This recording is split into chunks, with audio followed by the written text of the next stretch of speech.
திருமலையின் அற்புதங்கள். திருமலை அப்படின்னு நினைச்சாலே எம்பெருமான் வெங்கடாஜலபதி நமக்கு அனுகிரகம் பண்ணக்கூடிய அந்த திவ்யமான ஒரு ரூபம் நமக்கு முன்னாடி வந்துடும். நம்முடைய தபோபலத்தினால கிடைக்கக்கூடிய திவ்யமான தரிசனமே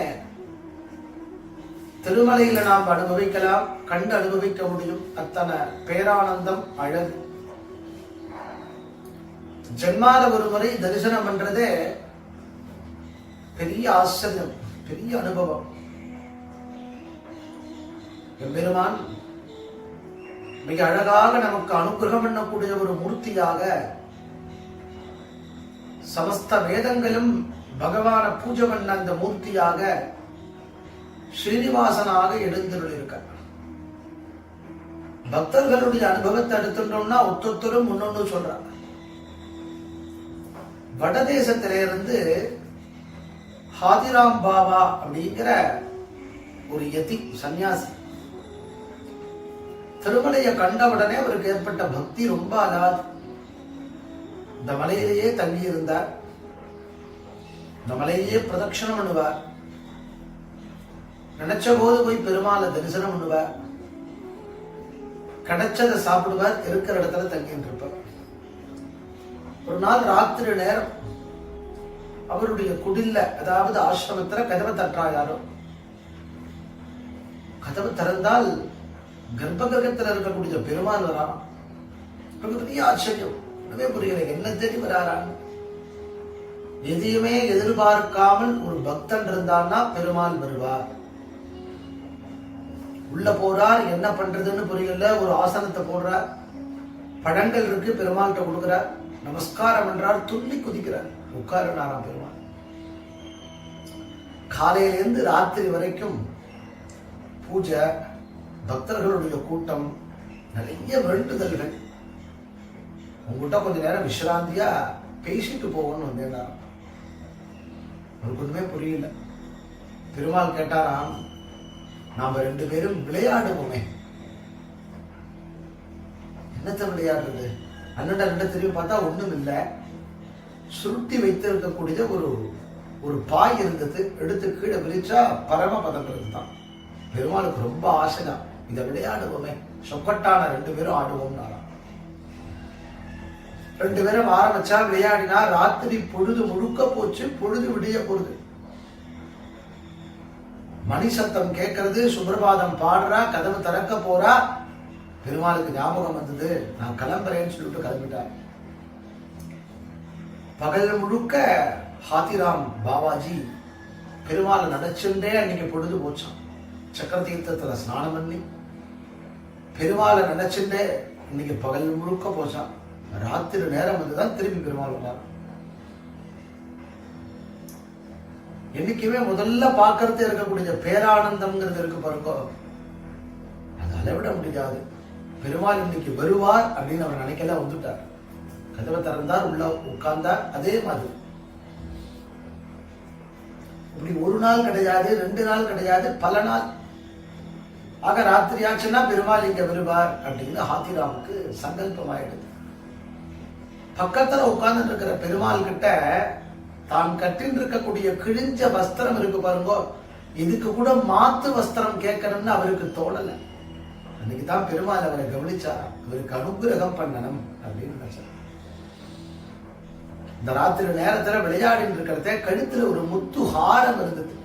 முதல் நாள் தான் ராஜா பெருமாளுக்கு அந்த ரத்தன ஹாரத்தை கொண்டு வந்து, முத்து ஹாரத்தை கொண்டு வந்து பெருமாளுக்கு சமர்ப்பணம் பண்ணிட்டு நமஸ்காரம் பண்ணிட்டு போயிருக்காரு. இது கழுத்திலேயே இருந்தது. புதுசா ஒன்ன போட்டா சாதாரணமா சில நாள் ஆகும் பழகிறதுக்கு. பெருமாள் அதை கேட்டு கீழே வச்சாரு, விளையாடினார். நேரம் போயிட்டே இருந்தது.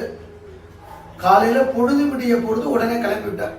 பெருமாள் கிளம்பி போன பிற்பாடுதான் பார்த்தாராம், இதை வச்சுட்டு போயிட்டாரே அப்படின்னு. பொழுது விடிஞ்சது. இந்த ஹாரத்தை அவர் கையில் எடுத்துட்டு பெருமாள்கிட்ட கொண்டு போய் கொடுத்துருவோம் அப்படின்னு நினைச்சிட்டு கையில் எடுத்துட்டார். அதே சந்தர்ப்பத்துல அர்ச்சகாலாம் கௌசல்யா சுப்ரஜா சொல்லி கதவை திறந்து உள்ள போய் தீபத்தை பார்த்து பெருமாளுடைய முகம் பார்த்து எல்லாத்தையும் பண்ணக்கூடிய அர்ச்சகா பெருமாளுடைய கழுத்தின் கீழ் இருக்கக்கூடிய அந்த நேர்த்திக்கு சாத்திர ரத்ன ஹாரத்தை காணுமேன்னு பயப்பட ஆரம்பிச்சார். எங்கேயாவது கீழே விழுந்து இருக்குமா, தொலைஞ்சு போயிடுதேன்னு ஒருத்தர் பார்த்துட்டா மெதுவா போச்சு. ராஜாவுக்கு செய்தி போச்சு.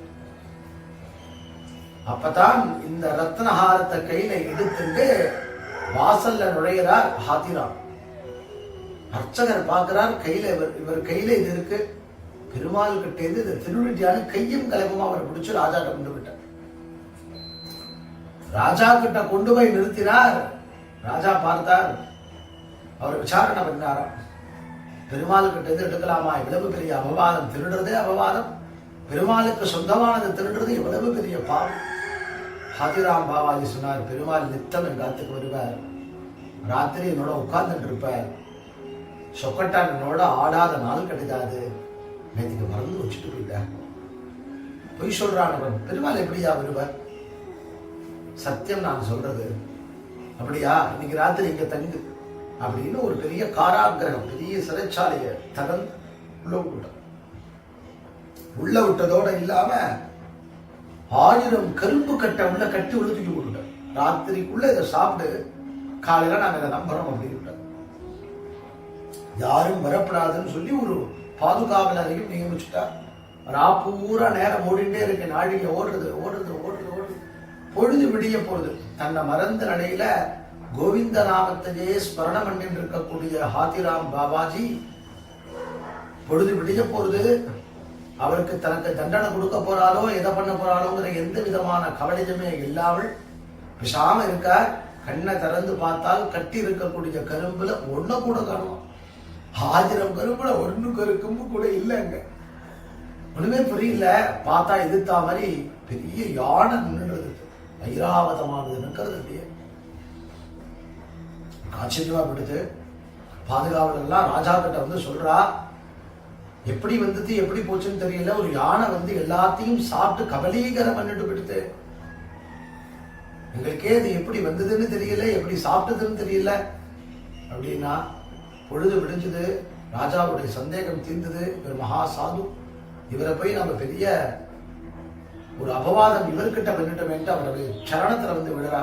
அவர் அதுக்கும் கவலைப்படல. கட்டின வஸ்திரத்தோட வெளியே இருந்து வர வாசப்படியை தாண்டார். கோவில் கோபுரத்துல மணி அடிக்கிறது. பெருமாளை சேவிச்சுண்டு தன்னுடைய புகழ் உலகக்கெல்லாம் தெரியப்படாதுன்னு ரகசியமா வச்சுருந்தத பெருமாள் பிரகடனப்படுத்தி விட்டாரும் நினைச்சிருந்தார். திருமலை திருப்பதியில போய் உட்கார்ந்தார். நித்தம் பெருமாள் வருவார், ஆடுவார், பாடுவார். இப்படி பெருமாளுடைய அற்புதங்கள், திருமலையின் அற்புதங்கள், ஆனந்தம் கேட்க கேட்க, பார்க்க பார்க்க ஹாத்திராம் பாபாஜியினுடைய ஜீவ சமாதி மிக அழகாக திருப்பதியை ஒட்டி அமைஞ்சு அருள் பாலிக்கிறது. ஜாபாலி தீர்த்தம் போகக்கூடிய வழியில அவருடைய திவ்யமான பிருந்தாவனம் இருக்கு. வேணுகோபால சுவாமி சன்னதிக்கு பக்கத்துல ஒரு சந்தர்ப்பம் கிடைக்கிறதே. திருப்பதி போகும்போது நாம தவறாம அனுபவிக்க வேண்டிய ஒரு உன்னதமான இடம். ஜாபாலி தீர்த்தம் நடந்து போறதுக்கும் அங்க ஜாபாலி ஹனுமான் சன்னதி இருக்கக்கூடிய இடத்திற்கும் முன்னதாக இருக்கக்கூடிய இடம். திருப்பதியில பல இடங்கள் பாபாஜியுடையதுதான். அவர் தான் நிறைய இடங்களை எல்லாருக்கும் கொடுத்திருக்கார். அப்பேற்பட்ட அந்த ஹாத்திராம் பாபாஜிய இந்த நாள்ல நாம அனுபவிக்கக்கூடிய பெரும் பாக்கியம் பெருமாளுடைய கிருபையினால கிடைக்கிறது. திருப்பதி திருமலை திருவேங்கடமுடையான் ஸ்ரீனிவாசன் கோவிந்த நாமத்தினாலேயே தன்னை கட்டி போட்டு பக்தர்களுக்கு அனுகிரகம் பண்ணக்கூடிய அனுகிரகமூர்த்தியாக எழுந்தருள் இருக்கக்கூடிய அந்த திக்க நோக்கி நமஸ்காரம் பண்ணுவோம். கோவிந்தா கோவிந்தா.